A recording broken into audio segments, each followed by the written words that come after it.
Ya, ahora sí que sí. Sí, está el audio activado. Ya, chiquillos, tengan todos ustedes muy buenas tardes. Bienvenidos a esta última clase de la semana, semanita corta.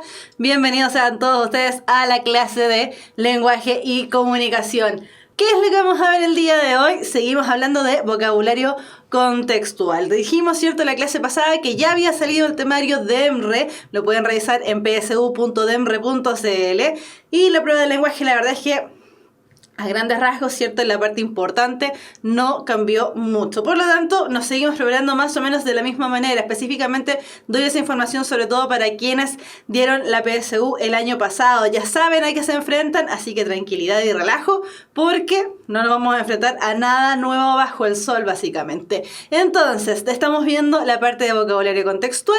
Específicamente, lo que vamos a hablar el día de hoy es campo semántico y además sinonimia. Vamos avanzando entonces. Esta tabla la estamos viendo desde hace rato.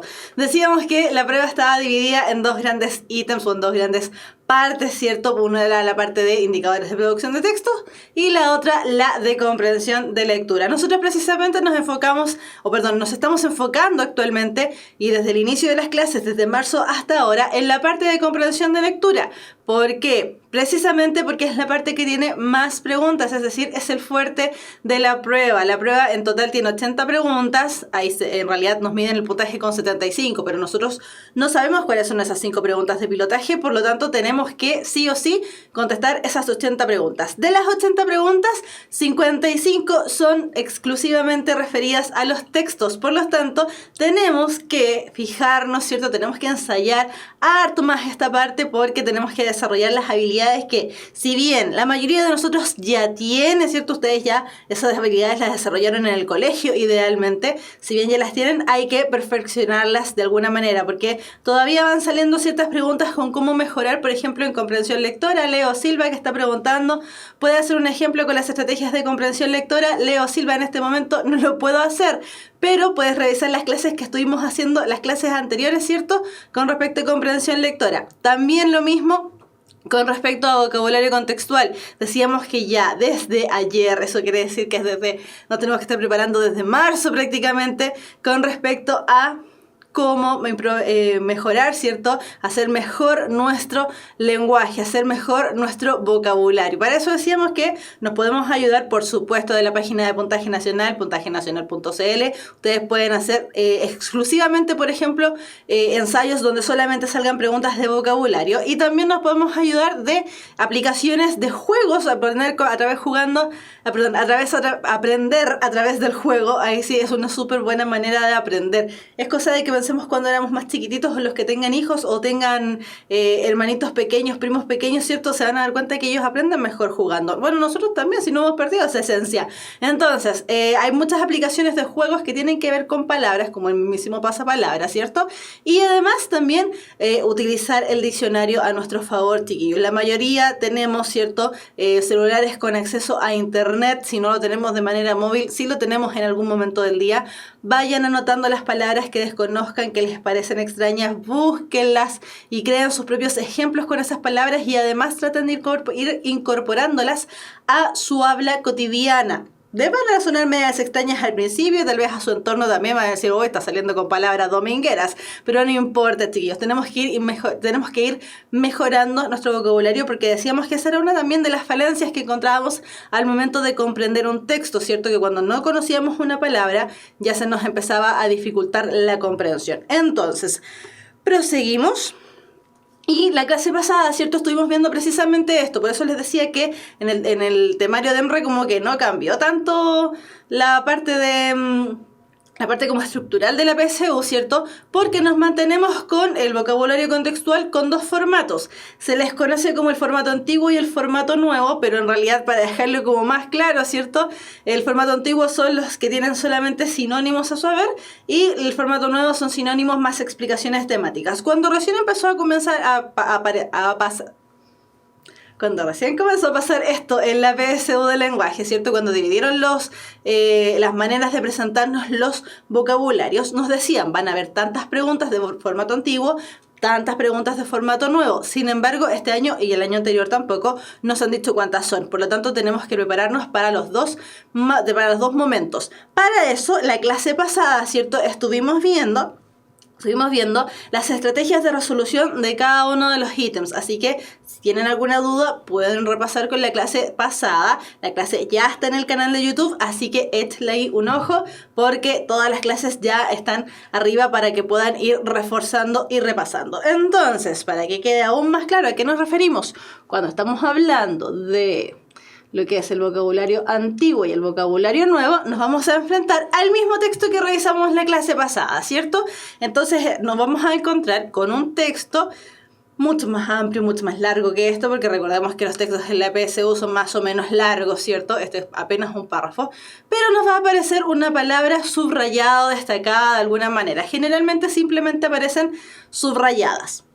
Entonces, cuando hablábamos del vocabulario contextual antiguo, nos íbamos a encontrar con, vamos a ayudarnos con el lapicito. Ya, nos vamos a encontrar entonces con la palabra estímulo, ¿cierto? Y una serie de sinónimos relativos a la palabra. Entonces, ¿qué es lo que tenemos que hacer en estos casos? Fijarnos específicamente cuáles son las definiciones de cada una de esas palabras. Y recuerden, chiquillos, que acá no nos están preguntando por cuál es el mejor sinónimo o cuál es el sinónimo de la palabra terroríficos, porque la verdad es que casi todas las palabras que aparecen ahí son sinónimos, sino que lo que nos están preguntando es: dentro del contexto, por eso se llama vocabulario contextual, dentro del contexto, ¿cuál de estas palabras funcionaría mejor? ¿Cierto? Y en este caso funcionaría mejor la palabra espeluznantes. Entonces, solamente esta parte del ejercicio es la que se nos presentaría en el vocabulario contextual antiguo. Y dentro de lo que es el vocabulario contextual nuevo, ¿cierto? Que es esta serie de sinónimos o palabras similares más un contexto temático, es el vocabulario contextual nuevo, donde si se fijan, ¿cierto? Incluso acá es un poquitito más sencillo o un poquitito más amigable porque nos hacen una pregunta. En el formato antiguo, ¿cierto? No nos hacen ninguna pregunta, nos ponen ¡pa! Listo, aquí está. Esta es la palabra que tú tienes que subrayar o destacar o qué sé yo. En este sentido es más amable, nos hacen una pregunta. ¿Cuál es el sentido del término terroríficos en el fragmento anterior? En ese sentido, entonces, nos pones también una serie de palabras que supuestamente son ciertos sinónimas y además nos dan un contexto temático, porque los cuentos, etcétera, etcétera. Decíamos que en este tipo de formato lo que tenemos que hacer es actuar de manera más o menos similar a cómo actuaríamos en el formato antiguo. Es decir, primero fijarnos en la palabra, ¿cierto?, que se está presentando como parte de la oración, la palabra que está marcada además en mayúscula, y una vez que ya estamos entre algunas, ¿cierto? Puede ser una, dos o tres, fijarnos en el contexto temático. Recién ahí nos fijamos en esta parte. ¿Por qué? Porque, ¿cierto? Esta parte también nos da información con respecto a qué es lo que ocurre con lo que nos están pidiendo reemplazar. Así que no se deja de lado, pero sí se ubica o se empieza a leer recién una vez que hemos determinado cuál de estas palabras debiese servir. Ya, entonces, a grandes rasgos, eso es lo que estuvimos viendo la clase pasada. La clase del día de hoy, tal como dijimos al inicio, íbamos a leer con respecto a los campos semánticos, ¿cierto?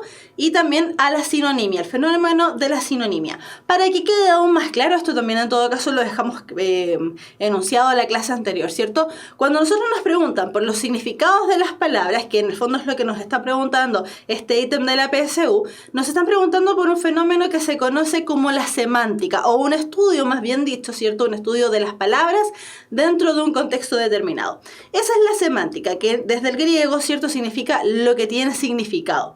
Más específicamente es el estudio del significado de los signos lingüísticos, es decir, es el estudio de las palabras, por decirlo de alguna manera, que nosotros utilizamos en nuestra vida diaria. La semántica, entonces, lo que trata de hacer es precisamente responder a preguntas del tipo ¿cuál es el significado de tal palabra? Si se fijan, muy similar a la pregunta que nos hacen realmente en la PSU. Cuando nosotros nos piden responder, ¿cierto?, a la pregunta ¿cuál es el significado de tal palabra? Y además nos piden un contexto, lo que nos están pidiendo es que pongamos en ejercicio la habilidad de analizar e interpretar. Recordemos, ¿cierto?, que durante las primeras clases de comprensión de lectura estuvimos viendo precisamente las habilidades, porque decíamos que la prueba de lenguaje, al contrario de las demás pruebas, no nos piden en el fondo conocimientos mismos del lenguaje en sí, ¿cierto? No nos piden conceptos, sino que nos piden demostrar las habilidades que hemos ido desarrollando. Por lo tanto, la habilidad de analizar e interpretar es una habilidad de tipo intermedia, donde en el fondo son las preguntas que más salen, son de las habilidades intermedias que tienen que ver con interpretar, ¿cierto?, tanto información explícita como implícita del texto. Así que ojo con eso, tenemos que estar bien atentos con respecto a lo que nos están preguntando dentro de, o cómo nos están preguntando, ¿cierto?, o cómo es la formulación de preguntas dentro de la PSU. Entonces, decíamos que para ir aumentando nuestro vocabulario era propicio realizar este ejercicio, ¿cierto?, de hacer campos semánticos. Los campos semánticos, tal como dijimos en la clase anterior, son grupos de palabras que están relacionadas por el significado que tienen, a pesar de las diferencias que posean. ¿Por qué es importante estudiar esto de los campos semánticos y por qué también es importante que ustedes mismos vayan haciendo sus propios campos semánticos? Precisamente porque es una manera de ir aumentando nuestro vocabulario, estableciendo ciertas similitudes y ciertas diferencias con palabras que pueden ser utilizadas dentro de un contexto similar. Entonces, ¿para qué nos sirve nuevamente estudiar los campos semánticos? Primero, a nivel propio, es decir, a nivel de nosotros como lectores.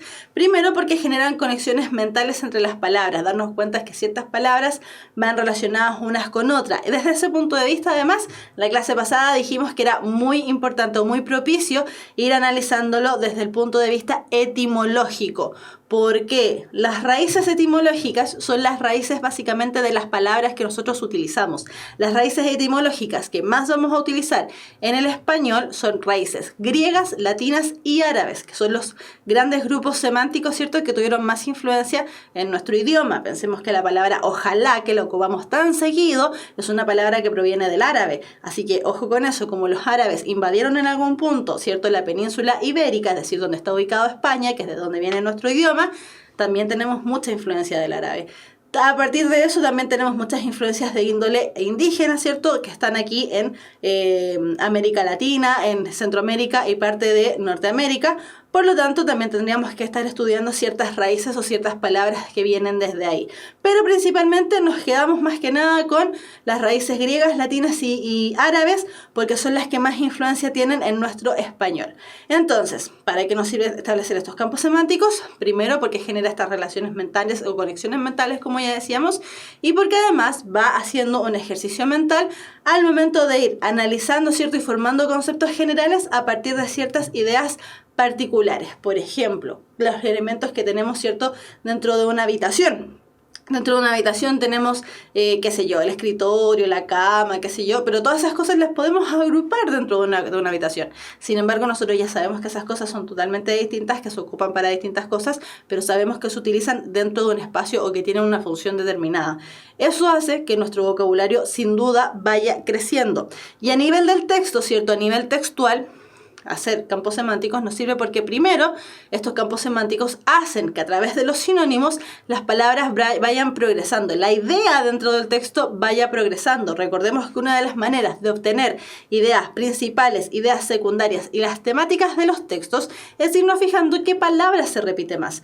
Probablemente la misma palabra no se va a repetir a lo largo del texto, pero sí se va a repetir el mismo concepto a través de sinónimos. ¿Por qué? Porque cuando nosotros decimos muchas veces una palabra, nos empieza a sonar muy extraña. Piensen, si, no sé, la palabra olla. Y estamos diciendo todo el rato olla, olla, olla. Se nos olvidó cómo se escribía, si tenía H, si iba con doble L, si iba con Y, si no tenía H. Se nos olvidó. Y eso pasa por un fenómeno que está ya a nivel de nuestra cabecita, ¿cierto?, que es la cacofonía. La cacofonía tiene que ver con que suena extraño, suena mal. ¿Por qué? ¿Por qué? Precisamente porque el texto tiene que ir progresando de manera coherente y cohesionada, chiquillos. Así que ojo con eso, las ideas, ¿cierto?, tienen que ir progresando dentro de los textos de una manera lineal, de una manera ordenada. Así que ojo con eso, para eso también nos van sirviendo los campos semánticos. Y además, porque dentro de los textos nos ayudan a generar ideas y conexiones dentro de las mismas ideas que se presentan dentro de los textos. Así que ojo con eso. A ver, el señor Burns dice, el concepto de campo viene de la física. Es un gusto que se utilice el lenguaje porque así se conectan. Sí, el concepto de campo viene de la física, pero también viene de la agronomía, donde tú vas sacando elementos, ¿cierto?, de un terreno agreste, básicamente. Así que se ocupa en varios sectores, pero sí, se ocupa harto en física también. No me voy a meter ahí porque de física yo sé casi nada. Ya. Entonces, como ya les decía, es importante que vayamos generando ciertos campos semánticos para ir evolucionando, ¿cierto?, y ampliando nuestro vocabulario. Entonces, ¿qué cosas tenemos que hacer para considerar, ¿cierto?, al momento de hacer nuestros campos semánticos? Primero, que las palabras posean varias características en común. Por ejemplo, los elementos jardín, salón, dormitorio, cocina, comedor. Todos estos elementos son distintos, pero comparten una característica en común que es, o que son, ¿cierto?, habitaciones de una casa donde se puede compartir con otros habitantes. Entonces, jardín, salón, dormitorio, cocina, comedor, sabemos que son habitaciones de una casa. Son habitaciones, cada una cumple un rol distinto, pero tienen la característica común de pertenecer a un hogar, ¿cierto? El jardín, el salón, qué sé yo. Después, otro de los elementos que tenemos que considerar es que tengan varias características, una o varias características diferenciadoras que que complementen, ¿cierto?, o que contemplen los diversos matices de significado. Es decir, que lo que vayamos viendo, ¿cierto?, tengan ciertas diferencias, que si bien pertenecen a un mismo grupo, pertenecen a un mismo campo, ¿cierto?, podamos establecer ciertas características peculiares que tiene cada uno de ellos, porque si no serían sinónimos totales, y ya decíamos que en el español los sinónimos totales casi no existen. Entonces, los mismos elementos, jardín, salón, dormitorio, cocina, comedor, los vamos a diferenciar. ¿Por qué? Primero, por el tamaño de las habitaciones, si son habitaciones de exterior o interior, etcétera, etcétera. El jardín claramente es de exterior y lo ideal, ¿cierto?, es que sea más o menos amplio. El salón, o también conocido como el living, generalmente nosotros los chilenos ocupamos más la palabra living que salón, también es una habitación ya de tipo interior, ¿cierto? Está dentro de la casa y generalmente es más pequeño. El dormitorio o la pieza, también dentro de la casa, más reducido o un poco más amplio, ¿cierto?, pero generalmente más reducido que el salón o el living. La cocina, ¿cierto?, un espacio donde nosotros sabemos que podemos realizar ciertas actividades que, por ejemplo, en un dormitorio no podríamos hacer o no debiésemos hacer, como ponernos a cocinar fideos, qué sé yo, ¿cierto? Y finalmente el comedor, donde nosotros comemos, claramente la palabra lo dice. Ya, y finalmente, otra de las características que tenemos que considerar, ¿cierto?, dentro de la creación de campos semánticos es además la pertenencia, ojo acá, la pertenencia de un término a un... la pertenencia de un término a un determinado campo semántico va a depender de la elección y a la vez de la exclusión de otras palabras. ¿Por qué? Y esto es la parte importante. Chiquillos, vuelvo a insistir, los sinónimos totales, es decir, que equivalen uno con el otro, en el español casi no existen, y de existir lo hacen básicamente por el contexto en el que se encuentran las palabras. La palabra revólver, por ejemplo, podríamos considerarla, ¿cierto?, un arma.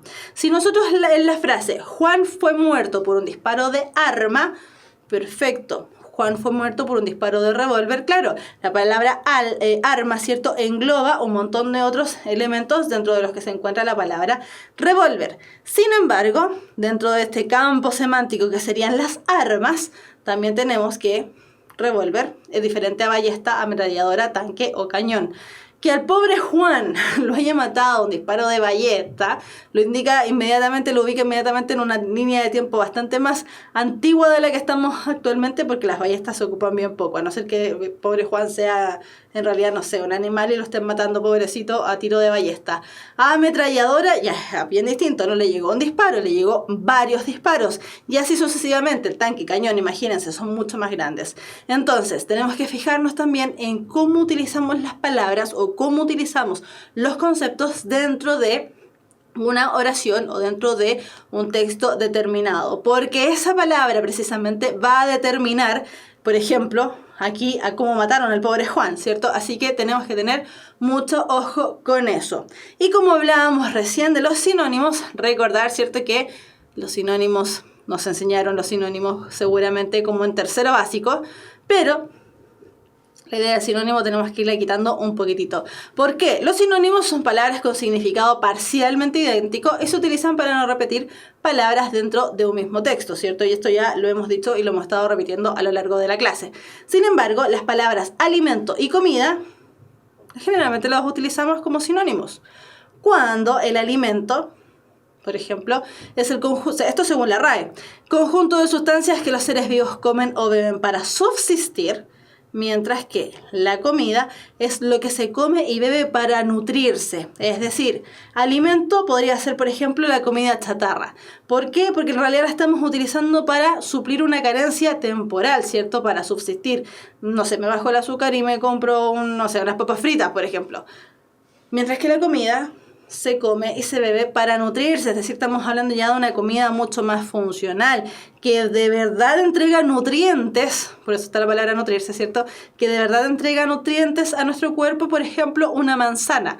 Entonces, alimento y comida, si bien lo utilizamos como sinónimos, no lo son. Ahora, todo va a depender nuevamente del contexto en el que estemos utilizando esa palabra, por eso tenemos que tener mucho ojo con el ítem. El ítem se llama vocabulario contextual. No se llama qué sinónimo es mejor para esta palabra. Siempre tener en consideración el contexto, entonces, de las palabras que nos están presentando. Entonces, estos supuestos sinónimos generan, ¿cierto?, un fenómeno llamado sinonimia.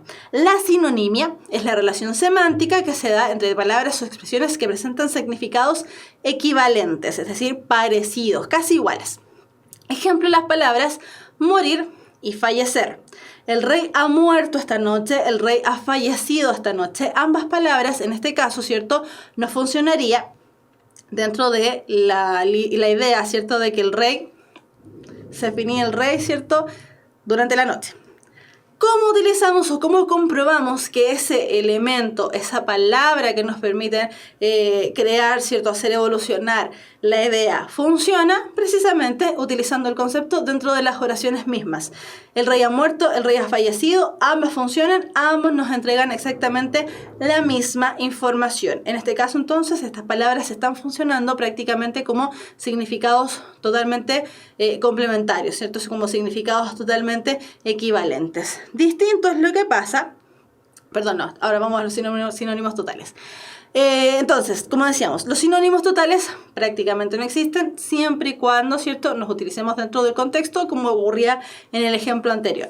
Los sinónimos totales entonces van a ser palabras que tengan el mismo significado en todos los contextos lingüísticos. Insisto, hay muy poquitos. Muy poquitos. De hecho, si quieren buscar la lista, ¿cierto?, en internet, ponen sinónimos totales, les van a aparecer varios. Y así todos les van a decir, algunos de estos no son sinónimos totales, todo va a depender del mismo hablante. La palabra barro y lodo, las expresiones barro y lodo, ¿cierto?, funcionan de la misma manera en estas oraciones. La pelota cayó en el barro, la pelota cayó en el lodo. Funciona dentro de lo mismo. Y nuevamente recordarles que son muy poquitos los sinónimos totales en el español. Distinto es lo que ocurre con los sinónimos parciales. De estos sí que hay hartos. ¿Por qué? Los sinónimos parciales son palabras que tienen el mismo significado en muchos contextos, pero no en todos. Por ejemplo, las palabras inicio y prólogo. En el inicio del libro se habla sobre Cuba. En el prólogo del libro se habla sobre Cuba. Ambas palabras podrían funcionar como sinónimos, sin embargo nos estamos refiriendo a elementos distintos. El inicio del libro se refiere a la primera parte del libro, da igual cuál sea esa primera parte, mientras que el prólogo es mucho más específica en referirse a una parte puntual del libro. No todos los libros tienen prólogo, para que nos hagamos una idea, ¿cierto? Muchas veces los prólogos los escriben Otros escritores, el libro puede haber sido escrito por, poner un ejemplo, Gabriel García Márquez, ¿cierto? Que hace poquito estamos conmemorando un aniversario nuevamente más de su muerte. El libro lo podría haber escrito Gabriel García Márquez, como les decía, pero el prólogo lo podría haber hecho otro autor, no sé, Neruda, por poner un ejemplo súper nada que ver. Pero son distintos. ¿Funcionan como iguales? Sí, funcionarían como iguales, siempre dependiendo del contexto, pero nos estamos refiriendo a cosas distintas simplemente en una cortita oración. Entonces, para que eso quede más claro, en todo caso igual voy a poner atención a una pregunta que apareció en el chat.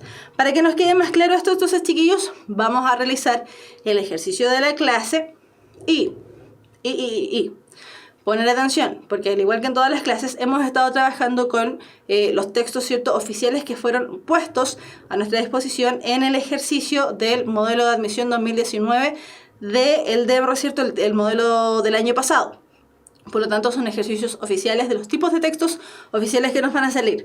¿Por qué les comento esto? Porque este texto es bastante más largo que los textos anteriores. Así que para que pongan atención ahí. Pero antes, como dije, ¿cierto?, me voy a fijar en una pregunta que salió de Sin Sal. Sin Sal. No sé si es muy pava la pregunta. No hay preguntas pavas. Pavas para los extranjeros, ¿cierto? Se refiere a que son preguntas como no tan inteligentes, a eso se quiere decir.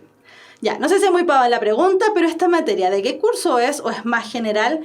Joel Contreras o Joel Contreras pregunta lo mismo. Nos referimos a esta materia, aparece entre primero y segundo medio, más o menos. En la parte de vocabulario contextual, de vocabulario, aparece fuertemente en primero y segundo medio. ¿Ya? Para que les quede clarito. Ya, Camila Manríquez dice, entonces, si la palabra hace que no pierda el sentido de la oración, es decir, que entrega la misma información, ¿me serviría para responder? Sí, por supuesto que le serviría para responder. Sí. Esa es la idea o el objetivo, ¿cierto?, del ítem. Que si la palabra no hace que pierda el sentido del texto, ¿cierto?, que si no cambia nada el sentido del texto, esa es la palabra, va a ser la adecuada. Sí, Camila Manríquez, te acabas de dar cuenta precisamente tú solita, ¿cierto?, del objetivo de este ítem. ¿Son todos sustantivos? ¿A qué nos referimos así son todos sustantivos, señor Burns? Ya, vamos a dejar esa pregunta ahí al debe, ¿cierto? Y nos vamos a ir al ejercicio de la clase. Acuérdense, antes de empezar a leer, ¿cierto? Acuérdense, chiquillos, de que tenemos que fijarnos bien cuáles van a ser las palabras subrayadas, porque inmediatamente eso nos va a entregar información. Ya. Texto entonces número 5 del modelo de lenguaje y comunicación del año 2019. Este es el que salió el año pasado. Dice 2019 porque es el proceso de matrícula o de inscripción, ya no me acuerdo exactamente cuál es la palabra, ¿cierto?, de este año, para los chiquillos que ingresaron este año.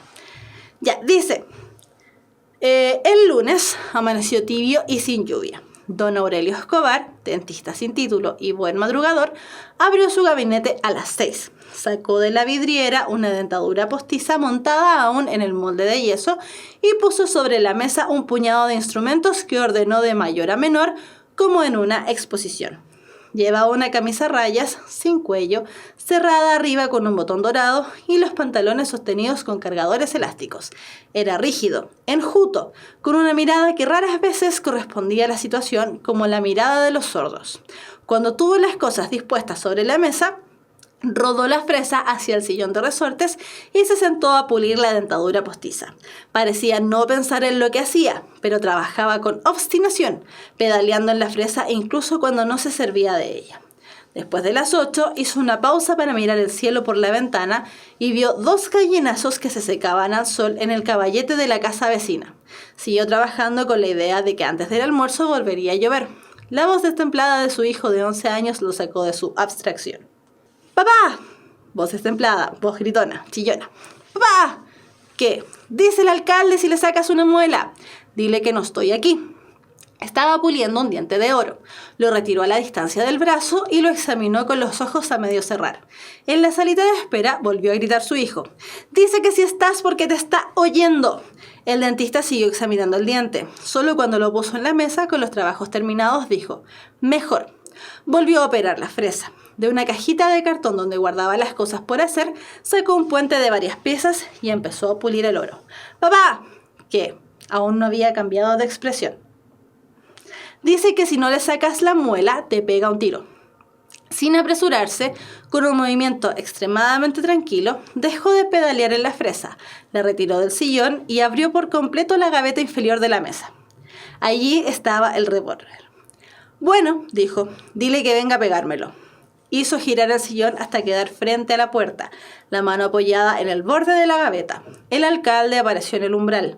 Se había afeitado la mejilla izquierda, pero en la otra, hinchada y dolorida, tenía una barba de 5 días. El dentista vio en sus ojos marchitos muchas noches de desesperación. Cerró la gaveta con la punta de los dedos y dijo suavemente: «Siéntese».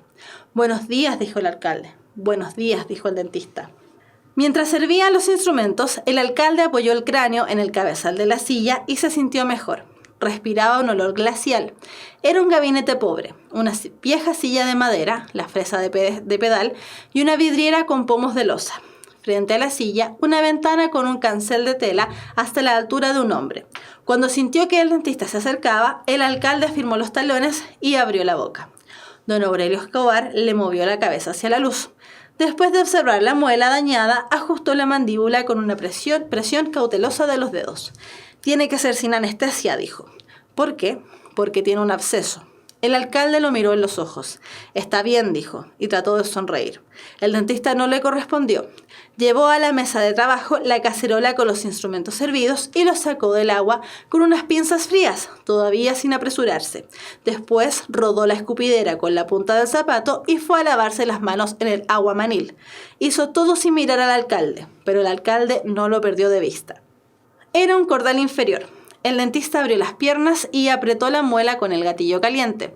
El alcalde se aferró a las barras de la silla, descargó toda su fuerza en los pies y sintió un vacío helado en los riñones, pero no soltó un suspiro, palabra destacada. El dentista solo movió la muñeca, sin rencor, más bien con una amarga ternura, dijo: «Aquí nos paga 20 muertos, teniente». El alcalde sintió un crujido de huesos en la mandíbula y sus ojos se llenaron de lágrimas, pero no suspiró hasta que no sintió salir la muela. Entonces la vio a través de las lágrimas. Le pareció tan extraño a su dolor que no pudo entender la tortura de sus 5 noches anteriores. Nuevamente, ojo ahí, palabra destacada. Inclinado sobre la escupidera, sudoroso, jadeante, se desabotonó la guerrera y buscó a tientas el pañuelo en el bolsillo del pantalón. El dentista le dio un trapo limpio. «Séquese las lágrimas», dijo, y el alcalde lo hizo. Estaba temblando. Mientras el dentista se lavaba las manos, vio el cielo raso desfondado y una telaraña polvorienta con huevos de araña e insectos muertos. El dentista regresó secándose. «Acuéstese», dijo, «y haga buches de agua de sal». El alcalde se puso de pie, se despidió con un displicente saludo militar y se dirigió a la puerta estirando las piernas sin abotonarse la guerrera. «Me pasa la cuenta», dijo. «¿A usted o al municipio?» El alcalde lo miró, cerró la puerta y dijo a través de la red metálica: «Es la misma vaina». Y este es un texto completo, como pueden ver, ¿cierto?, de Gabriel García Márquez, llamado Un día de estos. ¿Por qué sabemos que es un texto completo? Porque tiene tensión comunicativa completa y porque además, dentro del nombre del texto, si fuese un fragmento, diría Un día de estos, fragmentos. En este caso no dice nada, por lo tanto es el texto completo. Camila Manríquez dice... Sí, este texto fue escogido a propósito por dos cosas. Porque Camila Manríquez dice: «Qué largo los textos. ¿Algún tip para lograr leer un poco más rápido y comprender el texto o algo similar para los que leen muy lento?» Camila Manríquez, esa pregunta la vamos a contestar hacia el final. Ya. Está puesta a propósito primero porque, por lo que notó Camila, ¿cierto?, que es un texto súper largo, tiene 36 párrafos. Hay párrafos que son infinitamente cortos, como los gritos del hijo, papá, ¿cierto?, porque... ese es el párrafo y fin, está hablando el niño, nada más, ¿cierto? A usted, el párrafo 34, a usted o al municipio, también es un párrafo muy, muy cortito. Pero en general el texto es muy largo, efectivamente. Entonces está puesto ahí primero, ¿cierto? Porque habíamos trabajado con algunos textos un poquitito más cortos y, ¿cierto?, es necesario darnos cuenta de que no todos los textos van a ser cortos. De hecho, la tendencia es que los textos sean cada vez más largas. Y por otro lado, ¿cierto?, porque ya, como les dije hace un ratito, hace muy poquito, de hecho creo que fue el día de ayer, se cumplió un nuevo aniversario de la muerte de Gabriel García Márquez, uno de los escritores más maravillosos que nos ha dado el territorio latinoamericano. Así que un grande Gabriel García Márquez, aparte que este texto tiene poquito de realismo mágico, que es donde él más o menos se fue desarrollando, ¿cierto? Así que, a propósito, he escogido ese texto ahí casi que con pinzas. Profe, ¿cuántos minutos tenemos por pregunta para responderlas todas en la PSU? Aproximadamente 2 minutos por pregunta. Ya, la primera palabra era soltó, referida, ¿cierto?, a este caballero ahí que estaba sufriendo por su muela. Entonces, la palabra soltó puede ser reemplazada dentro del contexto por arrojó, aflojó, exhaló, lanzó, desató. Vamos a darnos, ¿cierto?, a retroceder un poquitito para buscar el contexto de la palabra soltó. Habla, ¿cierto?, con respecto a que el dentista está extrayendo esta muela. Dice, el dentista abre las piernas y apretó la muela con el gatillo caliente. El alcalde se aferró a las barras de la silla donde él estaba sentado, descargó toda su fuerza en los pies y sintió un vacío helado en los riñones, pero no soltó un suspiro, es decir, no soltó eso es un suspiro, pensemos en eso. Entonces, soltó puede ser reemplazada por la palabra arrojó, aflojó, exhaló, lanzó, desató. Suspiren en sus casas, chiquillos, y dense cuenta qué es lo que están haciendo. Ya, vamos a avanzar para ver quién tiene puntaje PSU simbólico o quién tiene décimas para la PSU, qué sé yo. Y la palabra correcta es efectivamente C, exhaló. Por eso les decía, suspiran a sus casas. Eso es suspirar, ¿cierto? Botar aire. De acuerdo al diccionario de la lengua española, el DLE o la RAE, también conocida, ¿cierto? La palabra soltó, que proviene del verbo en infinitivo soltar, tiene varias acepciones, pero la que más se adecua al contexto entregado es la primera: dar salida a lo que estaba detenido o confinado. En el texto se menciona que el protagonista soltó un suspiro, es decir, liberó el aire contenido en su cuerpo. Eso es exhalar, es botar aire. Entonces lo que hizo él fue, botó el aire, arrojó el aire, ¿cierto?, que tenía retenido en alguna parte del cuerpo. ¿Exhaló un suspiro? ¿No sería redundancia?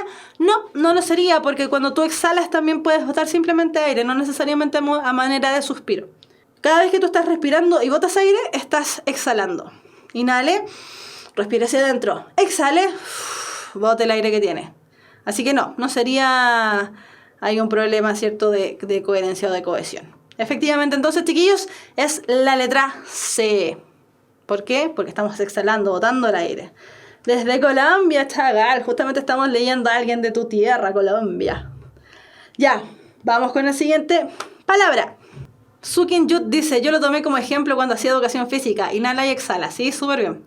Ya, ¿cuál es el sentido de la palabra tortura en el contexto del párrafo 31 del fragmento leído? Vamos a devolvernos al párrafo 31. Decía, el alcalde sintió un crujido de huesos en la mandíbula y sus ojos se llenaron de lágrimas, pero no suspiró hasta que no sintió salir la muela. Entonces la vio a través de las lágrimas. Le parecía tan extraña a su dolor que no pudo entender la tortura de sus 5 noches anteriores. O sea, lo estaba matando esa muela. ¿Cuál es el sentido de la palabra tortura en el contexto del párrafo 31 del fragmento leído? A. Padecimiento, porque la desventura que había enfrentado el alcalde en las noches anteriores era incomparable con el tamaño de la muela. B. Suplicio, porque el dolor experimentado por el alcalde en las noches anteriores era desproporcionado respecto al tamaño de la muela. Desazón, porque la intranquilidad que había invadido el alcalde las noches anteriores era exagerada con relación al tamaño de la muela. D. Martirio, porque el castigo que había sentido el alcalde las noches anteriores era más impresionante que el tamaño de la muela. E. Penuria, porque la angustia del alcalde las noches anteriores era independiente del tamaño de la muela. La E, la B, la D, A, creo. Ya, vamos a ver entonces cuál sería la alternativa correcta y por qué además es la alternativa correcta. Todo esto, ojo, todo esto es lo que nos dice el DEMRE. Jordan Bru dice, creo que es la D porque castigo es más cercano a una tortura, en cambio que el dolor. Ya. ¿Qué es desventura? Si cambio desventura por dolor, creo que serviría. Desventura es, piensa en la palabra aventura. Desventura, sentir que todo está mal. En la aventura uno siente que todo está bien, en la desventura uno siente que está todo mal. Ya, vamos a ver cuál es la palabra correcta. Y era B, suplicio, porque el dolor experimentado por el alcalde las noches anteriores era desproporcionado respecto al tamaño de la muela. Ya, dice ahí, que no dice el DEMRE. Para resolver este ítem de vocabulario, los postulantes deben comenzar situando la palabra tortura en el párrafo 31 del texto leído. Ya lo hicimos. Aquí se señala que tras la extracción de la muela, al observarla al alcalde, este es incapaz de comprender cómo un elemento tan pequeño como esa muela lo había hecho sufrir tanto durante 5 noches. En otras palabras, no era proporcional el tamaño de la muela con la dimensión del dolor que él había experimentado. Según el Diccionario de la Lengua Española, el DLE o la RAE, ¿cierto? El término tortura tiene varias acepciones, siendo la primera de ellas la más adecuada a este contexto. La tortura entonces estaría significando dolor o aflicción grande o cosa que lo produce. Entonces la respuesta correcta es la letra B, suplicio. ¿Alguna duda con ese ejercicio, chiquillos, chiquillas? Ya. Parece que no hay preguntas con respecto al ejercicio. ¿Por qué no la D? Ya nos vamos a volver a la D porque no me acuerdo bien qué es lo que dice. D, martirio, porque el castigo que había sentido el alcalde las noches anteriores era más impresionante que el tamaño de la muela. Porque la muela en sí no era impresionante. Por eso no era la D. Porque no dice que el martirio, ¿cierto?, era más impresionante que el tamaño de la muela. Eso quiere decir que el tamaño de la muela también era impresionante. Y la verdad es que el tamaño de la muela era minúsculo. Era pequeñísimo. Por eso no podía ser la de martirio. Fíjense en el más que. Más impresionante que. Ahí está la duda. O sea, ahí está resuelta la duda. Ya. Vamos entonces. Y nos quedamos con la última pregunta. Y esta es pregunta de comprensión de lectura. ¿Qué función cumplen los 3 primeros párrafos de este relato? A. Presentan el conflicto a desarrollarse a lo largo del texto. B. Describe el ambiente en que se desarrolla el relato. C. Describen al protagonista y su rutina de trabajo. D. Establecen las primeras acciones de importancia. E. Explican al lector las condiciones del conflicto de la historia. Los primeros 3 párrafos. Vamos a devolvernos, nos vamos a devolver harto porque eran hartas diapositivas. Pero para que veamos qué gracia tenían los 3 primeros párrafos. Nos dice: el lunes amaneció tibio sin lluvia. Nos presentan a don Aurelio Escobar, que era un destino sin título y buen madrugador. Nos cuentan qué es lo que está haciendo. Cuando tuvo todo dispuesto, rodó la fresa hacia el sillón de resortes y se sentó a pulir la dentadura postiza. Después siguió trabajando con otra idea hasta que el hijo lo sacó, ¿cierto?, de su abstracción. Me imagino al hijo gritando: ¡papá! Pobre papá. Ya. ¿Qué función cumplen los 3 primeros párrafos de este relato? BSB, BSB. La mayoría está entre la B y la C. Vamos a ver si es que están en lo correcto. Y ahí me dicen, aprovechando, me dicen quiénes tuvieron las 3 respuestas buenas y quiénes entonces se están ganando el puntaje nacional de esta clase. Los 850 simbólicos con estrellita en la frente. C. Describen al protagonista y su rutina de trabajo. Efectivamente, chiquillos, nos están presentando en el fondo quién es este caballero Escobar, ¿cierto? Para resolver este ítem se les solicita a los postulantes que sean capaces de identificar e interpretar la función que cumplen los 3 primeros párrafos dentro del texto. Efectivamente.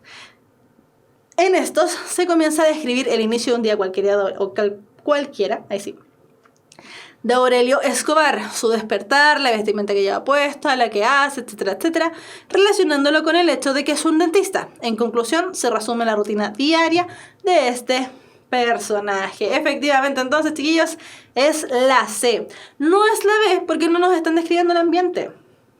¿Ya? Si bien nos describen el ambiente a través de la rutina de trabajo de Aurelio Escobar, no nos están describiendo en sí mismo el ambiente. ¿Ya? Nos describen más bien el protagonista y su rutina de trabajo, y a través de esa rutina, ahí sí podría ser el ambiente, pero la principal es la rutina. 2 buenas, algo es algo. Luis Mancilla, creo que hoy no fue mi día. Pucha, Luis. 200 puntos. No, tiene que haber sido más, a lo más. Si fueron 3 preguntas apenas. Kiska, ni una buena. Pucha. Kiska, a ponerle empeño entonces. Porque de que se puede, se puede. Si eso lo hemos comprobado acá. Ya. Entonces, hoy vimos qué es lo que hicimos el día de hoy. Espero que no haya sido desmotivarlos, por supuesto. Ya, lo que vimos el día de hoy, campo semántico y sinonimia. Eso fue lo que estuvimos viendo el día de hoy. ¿Para qué? ¿Con qué intención, chiquillos? De que vayan formando sus propios campos semánticos, de que vayan estableciendo similitudes y diferencias con ciertas palabras, con conceptos, para que ustedes mismos vayan ampliando su vocabulario. Recordemos que no se trata solamente de que nosotros vayamos armando, ¿cierto?, un gran vocabulario personal, sino de que además este vocabulario que nos sirve, por supuesto, para vocabulario contextual, ¿cierto?, nos sirva además para comprender de mejor manera los textos, para tener una mejor comprensión de lectura. Ya, entonces, había una pregunta que quedó pendiente, que era una pregunta de Camila, ya, y que me parece súper importante destacarla. No, para bien, en todo caso. No es nada de mala, Camila. Camila preguntaba, ¿cierto? Que es una pregunta que ha salido harto en el chat y que voy a responderla cada vez que salga. Nos preguntaba si era buena la estrategia de primero leer las preguntas y después leer el texto. Chiquillos, ¿es una estrategia? Sí. ¿Es una estrategia buena? No. No lo hagan. ¿Por qué? La PSU, 2 horas y media, 80 preguntas. Si bien, ¿cierto?, puede ser que sea una estrategia para ahorrar tiempo, ¿cierto? Es una prueba, en el fondo nos pone a prueba, ¿cierto?, el elemento tiempo. Es súper fácil equivocarse en preguntas que son súper sencillas. No lo hagan.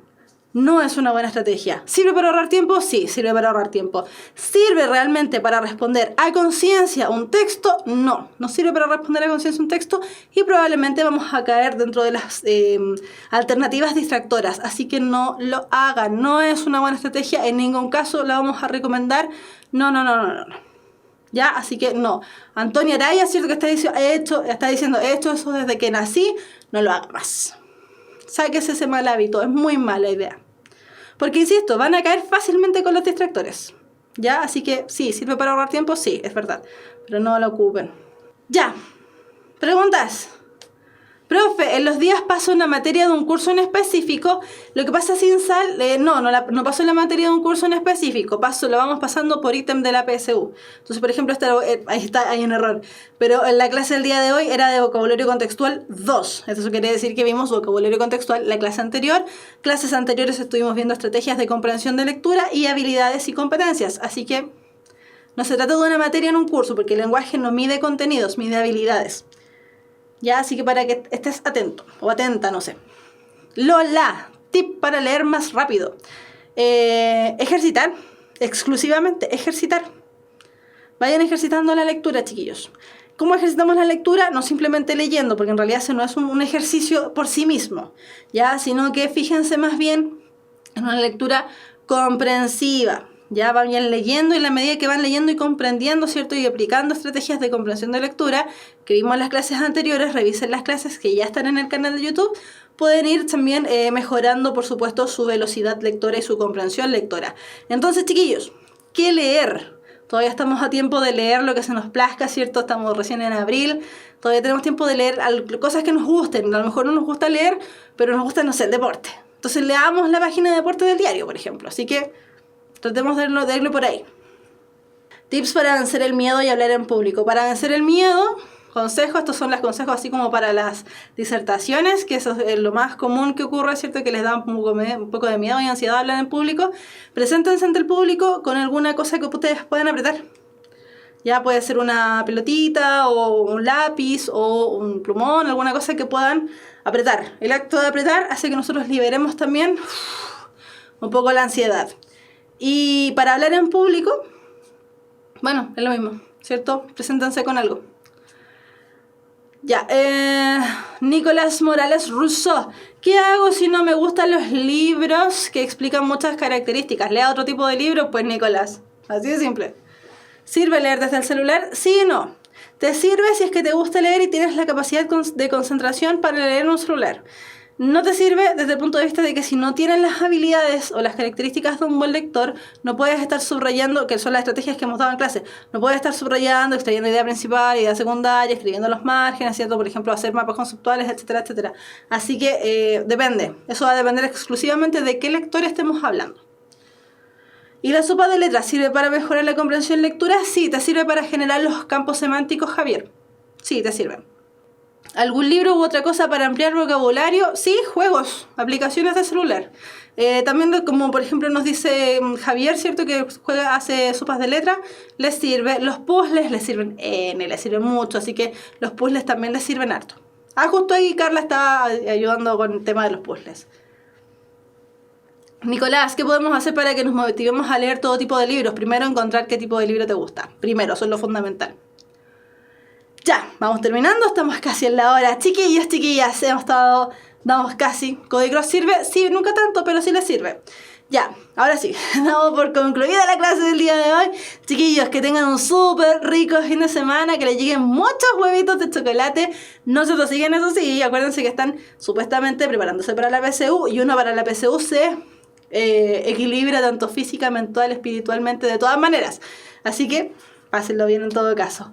Chiquillos, que tengan un muy lindo fin de semana. Los que están en el colegio tienen fin de semana XL. Acuérdense de apagar las alarmas en el celular, porque nadie se quiere despertar temprano un día feriado. Que estén súper bien, chiquillos. Recuerden que las clases ya están arriba y esta clase prontito la van a estar subiendo, así que para que la puedan revisar otra vez. Que estén súper bien. Un abrazo grande y apretado. Nos vemos el próximo jueves a las 7 de la tarde. Chao, chao.